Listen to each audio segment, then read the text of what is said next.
ABC right angle triangle है किस पर, ए पर, मतलब ए 90 डिग्री दे रखा है, ठीक है ना। और क्या दे रखा है साथ साथ, D and E R the points on BC, D और ई BC पर पॉइंट्स हैं, किस तरह से हैं कि BE तो C के बराबर है, ये E पॉइंट है ना, इसका मतलब ये मिड पॉइंट है B से C, B से E बराबर है और C से E भी बराबर है, इसका मतलब E क्या हो गया, मिड पॉइंट, तो AE का नाम क्या हो गया, मीडियन, ठीक है ना। और AD एल्टीट्यूड है,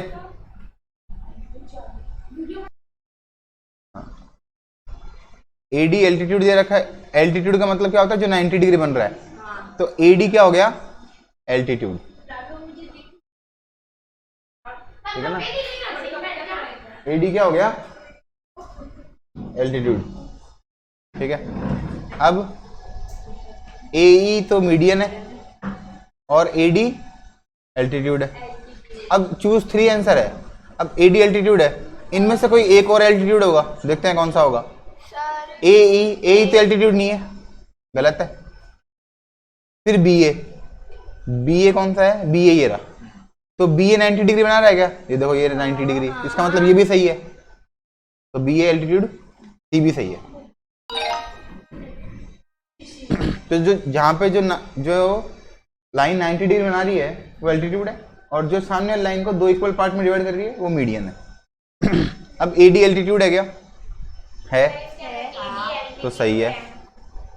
अब CD एल्टीट्यूड है क्या, CD एल्टीट्यूड हो सकता है, कब, CD एल्टीट्यूड है, सही है, लेकिन क्यों ABC के लिए नहीं है, A B और C, इस ABC के लिए नहीं है, ये किसके लिए होता, ADC के लिए होता है ना, ADC के लिए एल्टीट्यूड है, सही है, लेकिन ABC के लिए नहीं है। एल्टीट्यूड तो है लेकिन ट्रायंगल भी देखना पड़ेगा ना, कौन से ट्रायंगल के लिए, तो ये गलत हो गया। फिर AD मीडियन है, AD एल्टीट्यूड हो गया तो मीडियन कैसे होगा, AD मीडियन भी है क्या, हाँ है, क्योंकि BD है और CD के इक्वल है, देख B से D और D से C इक्वल है, इसका मतलब जो D है वो मिड पॉइंट भी है, मिड पॉइंट है, इसका मतलब ये मीडियन भी है ना। AE मीडियन नहीं है, क्यों, क्योंकि ये इक्वल पार्ट में डिवाइड नहीं कर रहा, जो E पॉइंट है वो सामने वाले को 2 इक्वल पार्ट में नहीं काट रहा, D ही काट रहा है।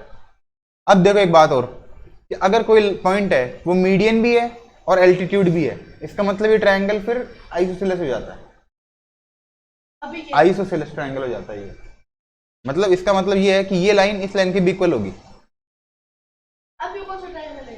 अभी तो हो गया ना ये आइसोसेलेस, मतलब अगर मान ले कोई ऐसा ट्रायंगल है, इसमें एल्टीट्यूड तो ये है, सामने वाला ये एल्टीट्यूड है, और मीडियन यहाँ पर कहीं पर बन रही है, तो अगर मीडियन और एल्टीट्यूड अलग अलग है ना, तो फिर वो आइसोसेलेस ट्रायंगल नहीं हो सकता, वो स्केलन ट्रायंगल होगा, उसमें तीनों साइड अलग अलग होगी, तो दो साइड सेम कब होगी, जब उसका एल्टीट्यूड और मीडियन सेम हो, मतलब 90 डिग्री भी हो, हाँ, इक्विलेटरल में भी है ये पॉसिबल है, लेकिन उसमें फिर सब पॉइंट से यहाँ से भी यही सेम होगा और यहाँ से भी सेम होगा, मतलब हर पॉइंट से एल्टीट्यूड और मीडियन सेम होगी, तब तो इक्विलेटरल हो जाएगा, नहीं तो आइसोसेलेस तो है ही। अब AE क्या दिख रहा है, मीडियन, और AD क्या दिख रहा है, एल्टीट्यूड, तो AD तो एल्टीट्यूड हो गया और AE मीडियन हो गया। अब CD है, ये 90 डिग्री पर है, तो CD एल्टीट्यूड है, और CE ये 2 इक्वल पार्ट में डिवाइड कर रहा है, तो CE मीडियन है, CE तो मीडियन है और CD एल्टीट्यूड है, CD एल्टीट्यूड है और CE मीडियन है, मीडियन है, तो क्या इक्वल हुआ, AE और EB, AE और EB है ना, AEB इक्वल हो गया, ठीक। अब नेक्स्ट देखो, कॉन्ग्रेंस ऑफ ट्रायंगल।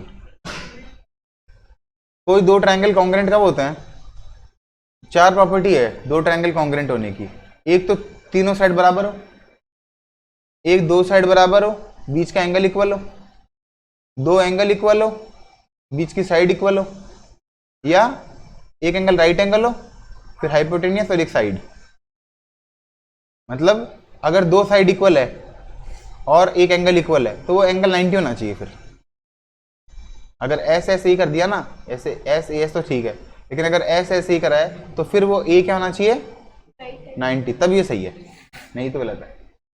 देख लेते हैं अब, देखो क्या side side side side angle side angle side angle right angle hypotenuse side. इनसे पता चलता है कि अगर मान लो इस ट्रायंगल में 3 साइड दे रखी है, जैसे 4 और 3 और 5, यहाँ भी दे रखा है वही 4 3 और 5, तब ये दोनों ट्रायंगल कॉन्ग्रुएंट होंगे। मतलब इनको एक दूसरे के ऊपर रख देंगे ना तो दिखेगा नहीं, दूसरा वाला दिखेगा नहीं। जैसे मान लो एक ट्रायंगल ये रहा, इसके ऊपर ही एक ट्रायंगल ये रहा, तो नीचे वाला ट्रायंगल दिख रहा है क्या? नहीं, इसको बोलते हैं कॉन्ग्रुएंट। ठीक है ना, एंगल एंगल एंगल नहीं हो सकता। अब मान ले एक ट्रायंगल छोटा है, एक ट्रायंगल उसके बड़ा है, इनमें भी तो एंगल इक्वल है, एंगल तो इसमें भी इक्वल है, तो ये सिमिलर हुए लेकिन कॉन्ग्रुएंट नहीं हुए। क्या हुए? ये सिमिलर। तुमको मैंने वो पढ़ाया था ना प्रॉपर्टीज, 4 प्रॉपर्टी पढ़ाई थी तुमको, डायलेशन, ट्रांसलेशन, इस तरह से। तो 3 प्रॉपर्टीज होती है कॉन्ग्रुएंट की और एक प्रॉपर्टी होती है सिमिलर की। जो डायलेशन है ना, डायलेशन LA, हाँ, डायलेशन का मतलब होता है सिमिलर है, छोटा बड़ा कर सकते हैं। एक ट्रायंगल छोटा है, एक ट्रायंगल उसके बड़ा हो गया, एक ट्रायंगल और बड़ा हो गया, ये तो क्या हो गया डायलेशन। और बाकी में क्या कर दिया, इस ट्रायंगल को उठा के यहाँ ले गए, तो ट्रांसलेशन। इस ट्रायंगल की मिरर इमेज बना दी, रिफ्लेक्शन यहाँ पे कर दिया। इस ट्रायंगल को रोटेट कर दिया, यहाँ पे लिया है ना, रोटेट करके यहाँ पे ऐसे लिया है, इस ट्रायंगल को रोटेट करके। तो ये 3 जो प्रॉपर्टी है वो क्या है, कॉन्ग्रुएंट की प्रॉपर्टी है। और एक प्रॉपर्टी क्या है, डायलेशन की, सिमिलर ट्रायंगल की प्रॉपर्टी है। चलो, अब इन ये दोनों ट्रायंगल दिख तो सेम रहे, लेकिन कॉन्ग्रुएंट है क्या? नहीं है। अपन कह ही नहीं सकते कि कॉन्ग्रुएंट है क्या, खाली एंगल है। अगर एक साइड दे रखी होती, मान लो ये साइड दे दी 4, ये भी दे दी 4, तब ये कॉन्ग्रुएंट हो जाते। लेकिन अभी ये कॉन्ग्रुएंट पता नहीं है कि है या नहीं है, तो कंफर्म नहीं है। क्या कह सकते हैं कि पता नहीं, हो भी सकता है, नहीं भी हो सकता। इसको अपन मना नहीं कर सकते कि कॉन्ग्रुएंट नहीं है। मना कैसे कर देंगे कि सारे एंगल तो इक्वल आई, एंगल सारे इक्वल, अगर साइड भी इक्वल हो जाती ना तो कॉन्ग्रुएंट हो जाते। यहाँ पे 3 होता, यहाँ पे 3 होता तो कॉन्ग्रुएंट हो जाते। लेकिन यहाँ पे 3 होता, यहाँ पे 4 होता, तो अपन मना कर देते कॉन्ग्रुएंट नहीं है। तो साइड दे नहीं रखी ना इसने, तो इसने क्या बोलेंगे, कॉन्ग्रुएंट का पता नहीं है कि है कि नहीं है। अब the 2 triangles are congruent given है। ये कौन कौन से 2 ट्रायंगल कॉन्ग्रुएंट है? ये दोनों। इसमें देखो 30 है, ये 30 है, साइड दे रखा है, ये एंगल दे रखा है 37, ये भी एंगल दे रखा है 37, ये 90 और ये भी 90। तो 2 तो एंगल इक्वल दे रखे हैं और एक साइड इक्वल दे रखी है। तो जो XZY है, XZY वो किसके कॉन्ग्रुएंट है? देखो X यहाँ पर है, X को नाम दे दो 1, इसको नाम दे दो 1, क्योंकि ये 37 है ही, ये 37 है, ये 90 है, ये 90 है, तो पहले 1। अब कौन सा ट्रायंगल दे रखा है अपने को, XZY, XZY। X वाला कौन सा एंगल हुआ 1, Z वाला कौन सा एंगल हुआ, यहाँ पे भी 37, यहाँ पे भी 37, XZ वाला हुआ 37, Y वाला 90, इसको नाम दिया एंगल 1। अब देखो इस वाले ट्रायंगल में XZY में एंगल 1 37 90 है। अब एंगल 1 इसमें कौन सा है, इस वाले ट्रायंगल में एंगल 1 कहां पर है, X पर, इसमें 37 कहां पर है, Z पर, और 90 कहां पर है इसमें, W पर, इस वाले में, ऊपर वाले में। एंगल 1 है ये, एंगल 1। तो XZY किसके कॉन्ग्रुएंट होगा, XZW के। तो इसमें कैसे क्या लिख दो, सबसे पहले ट्रायंगल, फिर X, फिर Z, फिर W। समझ में आ गया कि किस तरह से ट्रायंगल का नाम देना है, XZW। नहीं आया? अरे देख, ये X वाला है, यहाँ पे 1 है, यहाँ पे 1 है। अगर XWZ लिखते तो W पहले 90 हो गया ना, इसको अगर चेंज कर देंगे ना, देखिए यहाँ पे मान ले अपन ने कर दिया एक्स वाई जेड कर दिया। बात सुनने के बाद तो एक्स यहाँ पर एक्स वाई जेड, इस पे एक काम कर, अलग अलग ड्रॉ कर दे। मेरी बात सुन, ऊपर वाले को ऐसे ड्रॉ कर दिया, ये एक्स, ये डब्ल्यू और ये जेड। नीचे वाले को यहाँ पे अलग ड्रॉ कर दिया, ये एक्स, ये वाई और ये जेड। अब बताओ ये एंगल एक्स वाला इसके इक्वल है ना, ठीक है। ये वाई वाला किसके इक्वल है, डब्ल्यू के, और जेड वाला किसके इक्वल है, जेड के। ये बात तो मान रहे हो तुम, ठीक है। अब अगर जिस तरह से इसमें चलेंगे ना इस वाले में, उस तरह से इसमें चलेंगे। अगर इसमें चले अपन X Y Z, X Y Z, X ये वाला एंगल, ये वाला किसके इक्वल है, एक्स के, एक्स के यहाँ पे एक्स लिखेंगे। वाई वाला किसके इक्वल है, डब्ल्यू के, तो वाई के नीचे डब्ल्यू लिखेंगे। जेड किसके इक्वल है, जेड के, तो जेड के नीचे जेड लिखेंगे।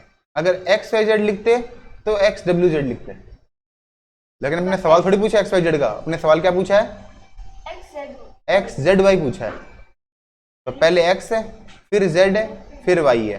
तो ये जेड यहाँ पर आ गया, वाई यहाँ पे चला गया, तो वैसे ही जेड यहाँ पे ले आओ, डब्ल्यू यहाँ पे ले जाओ। एक्स ऐसा कैसा,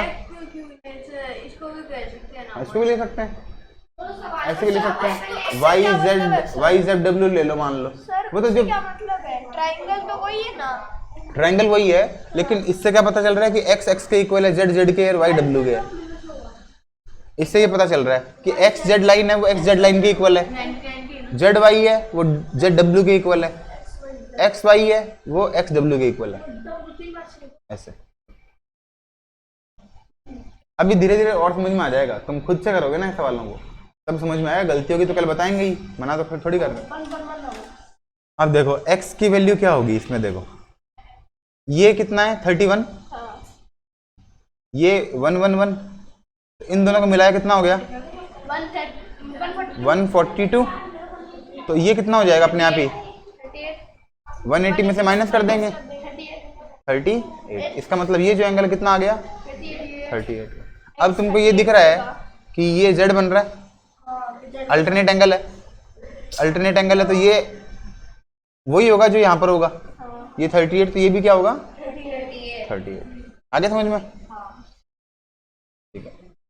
अब ये कैसे पता चला कि ये और ये पैरेलल है, पैरेलल तो दे नहीं रखे, लेकिन पैरेलल क्यों है ये कैसे पता चला, ये लाइन इसके इक्वल है और ये लाइन इसके इक्वल है और ये बीच में कॉमन है, ये लाइन दोनों में है, इसमें भी है इसमें भी है, इसका मतलब दोनों ट्रायंगल कॉन्ग्रेंट हो गए। तो कॉन्ग्रेंट हो गए तो ये एंगल इस वाले एंगल के इक्वल हो गया।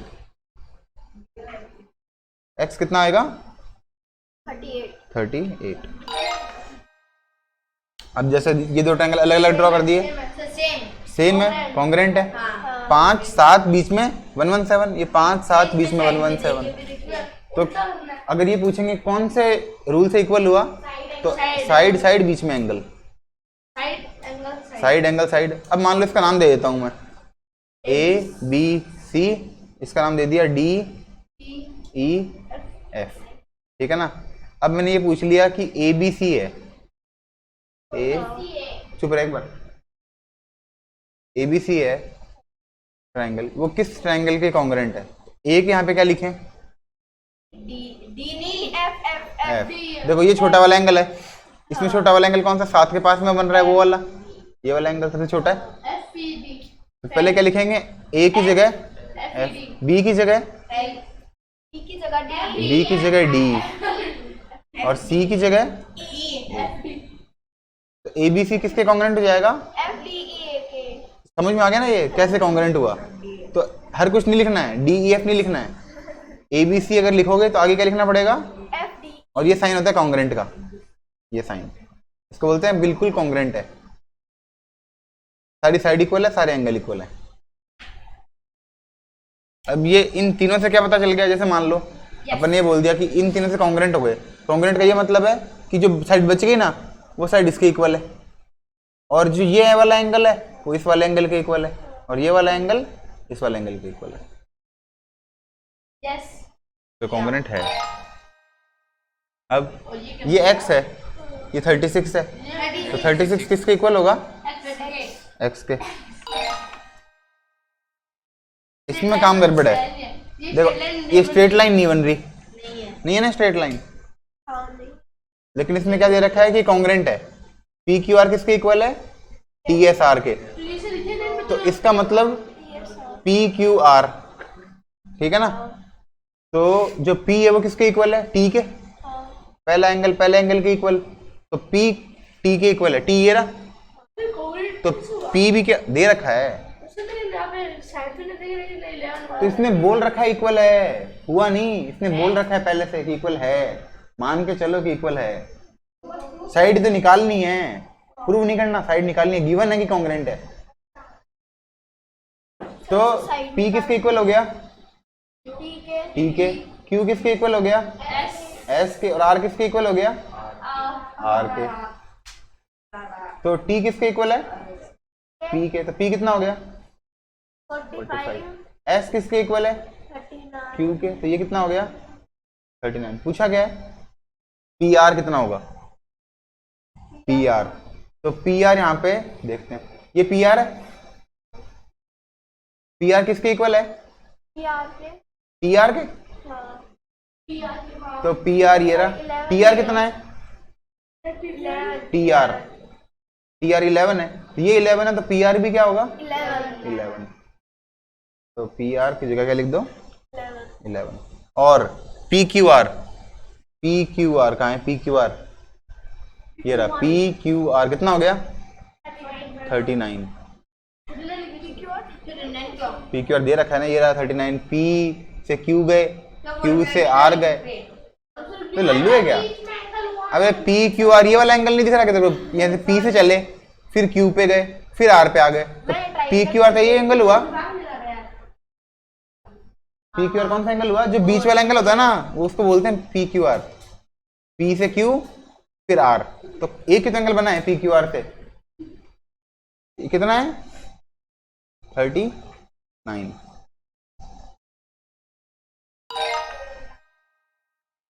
अब ये दो ट्रायंगल देखो, कॉन्ग्रेंट है क्या? ये 5 है, ये 6 है, सब अलग अलग है, इसमें कुछ भी इक्वल नहीं है। नो। अब ये 3.6, ये 3.6 है, ये 3.8, 3.8 है। तो एक बात बताओ, ए बी सी किसके कॉन्ग्रेंट है? ए बी सी है, तो किसके कॉन्ग्रेंट है? ए डी ई के। क्यों है? देखो ए से बी गए, फिर सी गए, है ना।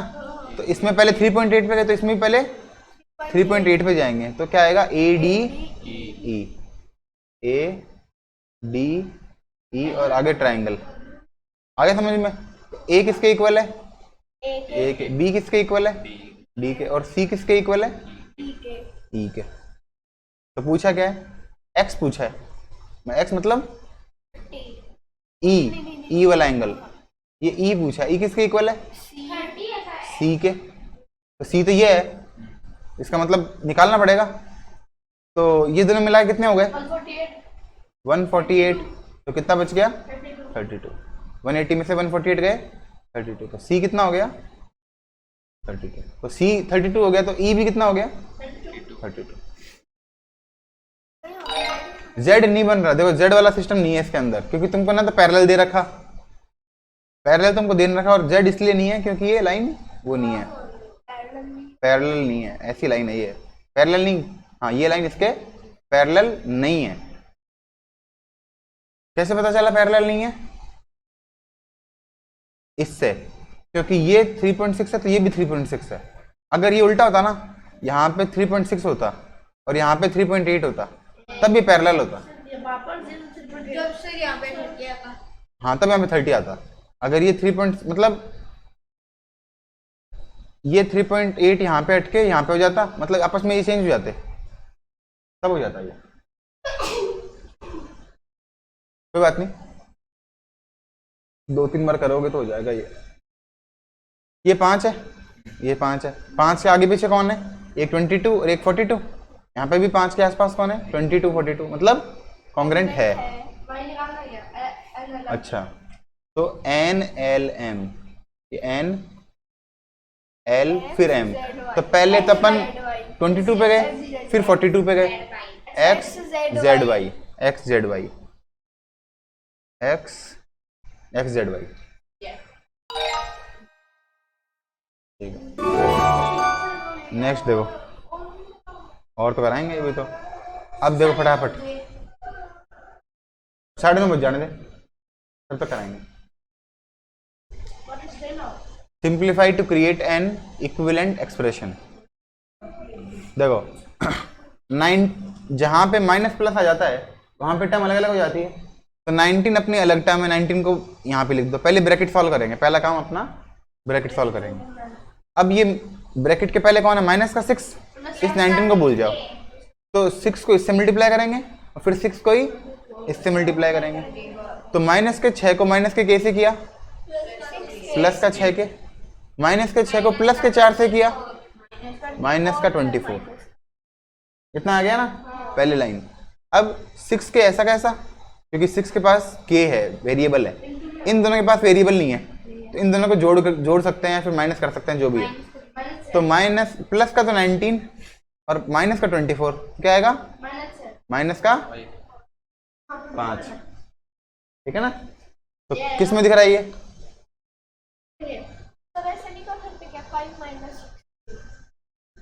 माइनस का 5 और प्लस का 6 के, ये कर सकते हैं। 5 है, माइनस का है, तो 5 तो माइनस का ही रहेगा, चाहे आगे लिखो चाहे पीछे लिखो। और 6 के अगर प्लस का है तो 6 के प्लस का ही रहेगा। समझ में आ गया। 5 को ऐसे नहीं कर सकते, मान ले 4 - 3 है, उसको तुम 3 - 4 थोड़ी लिख सकते हो। 4 - 3 तो 1 होता है और 3 - 4 -1 होता है, तो चेंज थोड़ी कर सकते हो, इसको भी चेंज नहीं कर सकते। माइनस जिसके पहले है उसी के पहले रहेगा। एक बात समझो भाई, तुम माइनस कभी भी बीच में नहीं होता है। जैसे 4 - 3 लिख दिया तो तुम ये बोलते हो कि माइनस 4 और 3 के बीच में है, बीच में नहीं है, 3 के पहले है। तो माइनस है वो 3 के पहले है ना, कि 4 और 3 के बीच में है। अब n क्या रखना है, 5, और n क्या रखना है, 4। तो 10 ऐसा कैसा, m की जगह क्या रख दिया, 5 प्लस n स्क्वायर की जगह 4 × 4, स्क्वायर का मतलब 2 बार लिख दिया, n 4 है ना,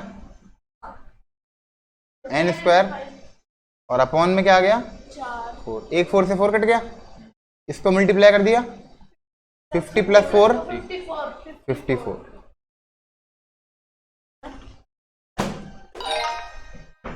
इनको अब ऐड करना है, तो पावर 4 वाली टर्म पावर 4 से ऐड होगी। पावर 4 कहीं पे दिख रहा है, नहीं। तो ये ऐसा कैसा, माइनस का t की पावर 4, t की पावर 3 यहाँ पे, t की पावर 3 दिख रहा है, ये रहा। तो माइनस का तो 5 है और प्लस का 9 है। तो माइनस का 5 और प्लस का 9 क्या होता है, प्लस का 4 और t की पावर 3 ऐसा कैसा, तो प्लस 4 t की पावर 3 ऐसा कैसा। 10 का स्क्वायर है, मतलब 10 t का स्क्वायर, t का स्क्वायर दिख रहा है, ये रहा। तो माइनस का तो 10 और प्लस का 3t स्क्वायर, तो t स्क्वायर तो ऐसा कैसा रहेगा, माइनस का 10 प्लस का 3 माइनस का 7 t स्क्वायर। ठीक है, अब ये तो 3 हट गए, ये दोनों भी हट गए, क्या बच गया, तो माइनस का 1 ऐसा कैसा। अब which expression represent the product of variable and coefficient. तो वेरिएबल और कोफिशिएंट क्या होता है, जैसे एक तो वेरिएबल है c या फिर a या फिर b ऐसा कुछ है, और इसके मल्टीप्लाई में कोई नंबर हो, मतलब मल्टीप्लाई में हो सकता है 2 भी हो सकता है, मल्टीप्लाई में 1/2 भी हो सकता है, मल्टीप्लाई में 3 भी हो सकता है, कुछ भी हो सकता है, -2 भी हो सकता है, सारे मल्टीप्लाई में। प्लस में नहीं होना चाहिए, प्लस माइनस में। तो ये सही है, ये भी सही है, ये भी सही है। इसमें वेरिएबल है ही नहीं, तो गलत हो गया।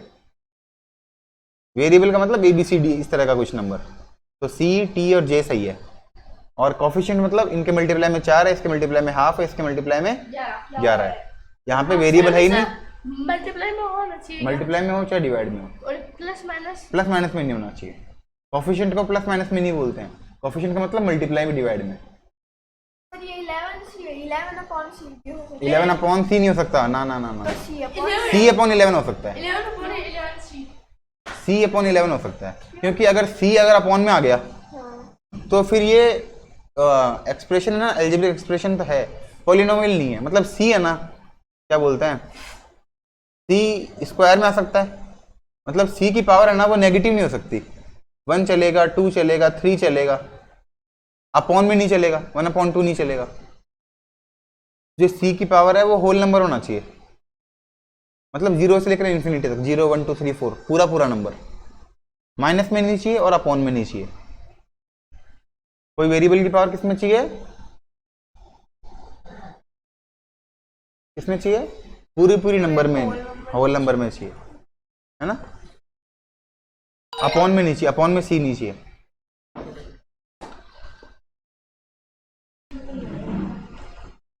अब इसमें माइनस करना है, इस माइनस का मतलब है पहले इस माइनस, पहले ब्रैकेट सॉल्व कर देते हैं।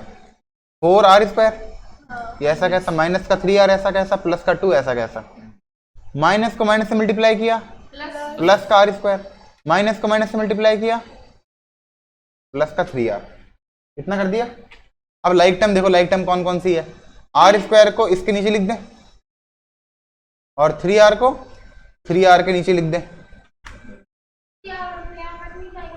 तो तेरे को क्या दिक्कत है, कटने दो, नीचे तो लिखेंगे एक बार। बीच में प्लस होता तो इनको अपन पहले किया था वैसे। हाँ, इनको प्लस होता तो वैसे ही कर देते डायरेक्ट ही, माइनस है तो पहले साइन चेंज करना पड़ेगा। 3r² + 2 तो ये कट गया, ये कितना हो गया, कुछ भी नहीं है तो 1 है, 5r² और ये प्लस का 2, तो 5r² प्लस का 2।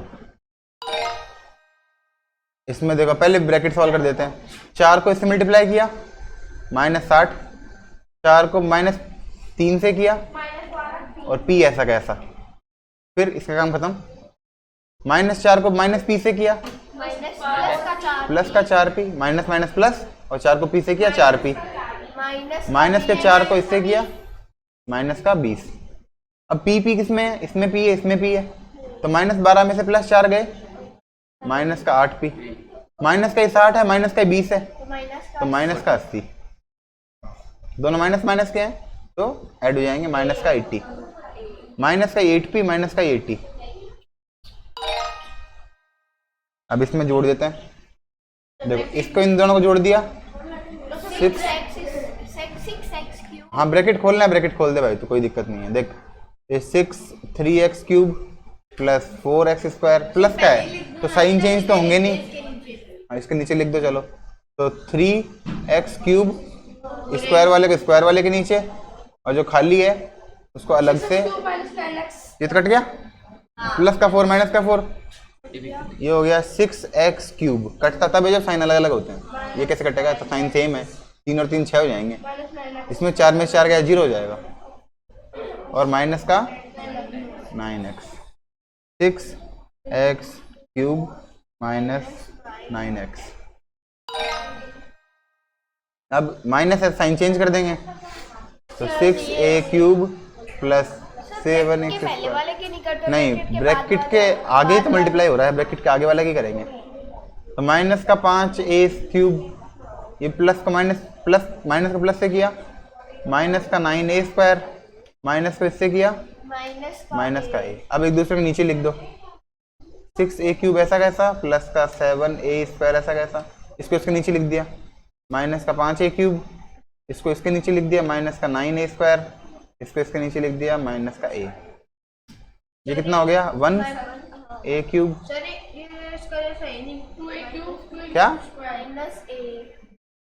क्या ये रहा, क्या बोल रहा है, हाँ a³ इसलिए a³ के नीचे लिखा है, a² को a² के नीचे लिखा है, -a को अलग से लिखा है, क्या आंसर आ गया, a³ minus 2a² minus a। इसमें p रखना है 8, q रखना है 6, तो 8 रख दिया अपॉन 4 प्लस 8 इंटू 6, p की जगह 8 q की जगह 6, ये कट गया, 2 आ गया, 2 ऐसा कैसा, 8 और 6 को मल्टीप्लाई किया 48, 48 और 2 50 ठीक है, और नहीं करेंगे आज, इतना ही करेंगे।